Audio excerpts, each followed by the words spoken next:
அருட்பெரும் ஜோதி அருட்பெரும் ஜோதி தனிப்பெரும் கருணை அருட்பெரும் ஜோதி. சன்மார்க்க நண்பர்களே, இன்றைய நிகழ்வு மிக மிக முக்கியமான நிகழ்வு. முப்பெரும் விழா. முப்பெரும் விழாவில் வந்து பாத்தீங்கன்னா ஐயா அவருடைய சித்தர் பீடத்தினுடைய 50ஆண்டு விழா, இந்த ஒளி கூட்டத்துடைய 13வது ஆண்டு விழா. அதை விட சிறப்பானது என்னவென்றால், நாம் அன்போடு சாரம் என்று சொல்லக்கூடிய ஐயா தயவுத்திரு சாரம் மணிகளார் துரைசாமி ஐயாருடைய 50வது ஆண்டு திருமண விழா. சாதாரண நம்ம என்ன பார்ப்போம்னா, நம்முடைய சமூகத்துல நம்முடைய 60 வயது நிறைவுனா குறிக்கடைகிறோ மற்ற ஊருக்கோ போயிட்டு நாம வந்து இந்த 60வது கல்யாணம் அப்படிங்கிறத பண்ணுவோம். 70க்கு சிலர் பண்றாங்க, 80க்கும் சிலர் பண்றாங்க. ஆனா மிக மிக வித்தியாசமா எப்படி வள்ளல் பெருமான் ஆன்மீகத்தை அப்படியே திருப்பி போட்டாரோ, அதுபோல நமது சாரமையா அவர்கள் தன்னுடைய 60, 70 என்பதை எல்லாம் கணக்கில் எடுக்காமல் தனக்கும் 50 ஆண்டு திருமண நாள் நிகழ்வு, தன்னுடைய துணைக்கும் 50 நாள் திருமண நாள் நிகழ்வு. இதுதான் இருவருக்குமே ஒரு மகிழ்ச்சியான செய்தி. ஏன்னா இவருக்கு 60ன்னா அம்மையாருக்கு 54 இருக்கலாம், 53 இருக்கலாம்.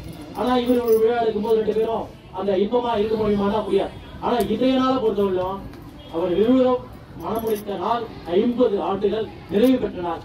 அந்த நிகழ்வினை மிகச்சிறப்பாக அவரோடு உறவோடும் நட்போடும் மற்ற ஆன்மீக அன்பர்களோடும் அரசியல்வாதிகளோடும் இணைந்து இந்த விழாவை அவருடைய சொந்த ஊரில் சொந்த மண்ணில் அவரால் உருவாக்கப்பட்ட இந்த ஒளி கோட்டத்தில் அமைத்திருப்பதற்கு வந்திருக்கக்கூடிய உங்கள் அனைவரையும் வருக வருக வருக என்று அன்போடு வரவேற்று வருகிறோம். ஐயா சொன்ன மாதிரி வடலூர்ல இருந்து நாங்க வந்திருக்கோம். அது எங்களுக்கே பெருமை.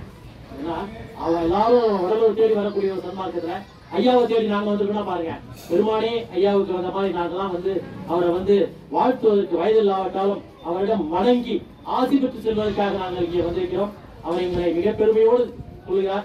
கருணீகர் இல்லம் என்பதை கூட கருணை நிகர் இல்லம் என்று எங்களுக்கு பெயர் மாற்றி தொடர்ந்து நாங்கள் நடத்தக்கூடிய அந்த நிகழ்ச்சியை கலந்து கொண்டு மாதந்தோறும் மாத புத்தகத்திற்கு வரும்போதெல்லாம் அங்கே வரக்கூடிய சன்மார்க்க அன்பர்களுக்கு, அதாவது செவிக்கு உணவு இல்லாத போது சிறிது வயிற்றுக்கு ஏற்படும் மாதிரி நாங்க என்னதான் நாங்க பசியாற்றுகிற நிகழ்ச்சியை பெருமான் கூறியது போல செய்தாலும் அதற்கு முன்பாக செவிக்கு உணவாக சன்மார்க்கத்தை பற்றியும் வள்ளலாருடைய அந்த கொள்கைகளை பற்றியும் ஜீவகாரண ஒழுக்கத்தை பற்றியும் ஆண்மநேய ஒருமைப்பாட்டை பற்றியும் மிக தெளிவாக சத்தியருக்குரிய மாதந்தோறும் 1 மணி நேரம் அங்கு வரக்கூடிய அன்பர்களுக்கு தன்னுடைய கருத்துரையை மிக தெளிவாக சொல்லக்கூடிய ஐயா அவர்கள் தொடர்ந்து எங்க இல்லத்திற்கெல்லாம் வர வேண்டும் என்பதையெல்லாம் இங்கே கூறிக்கொண்டு, ஐயா சொன்ன மாதிரி அந்த இல்லத்தை கூட சொல்லுவாங்க தாய் வீடுன்னு சொல்லுவாங்க.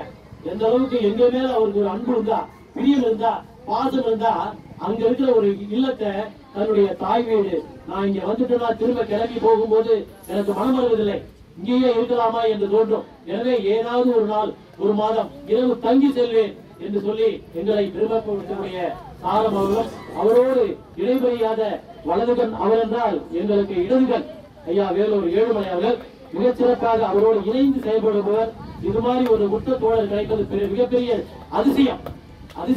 அப்படிப்பட்ட உற்ற தோழராக, நண்பராக, அவரோடு ஈடுபாடு கொண்டு, அவரோடு இணைந்து, அவர் எங்க சென்றாலும் அவரோடு பயணிக்கக்கூடிய அன்பராக இருக்கக்கூடிய திரு ஏழுமலை அவர்களும் எங்கள் மீது அளவு விழுந்த அன்பும் பாசமும் பிரியமும் நட்பும் கொண்டவராக செயல்பட்டு கொண்டிருக்கிறார்.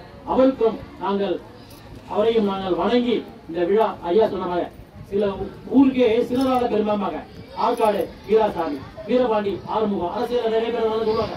அது மாதிரி ஐயா சாரத்துக்கு வேணா அவர் சாதாரணமா இருக்கலாம்.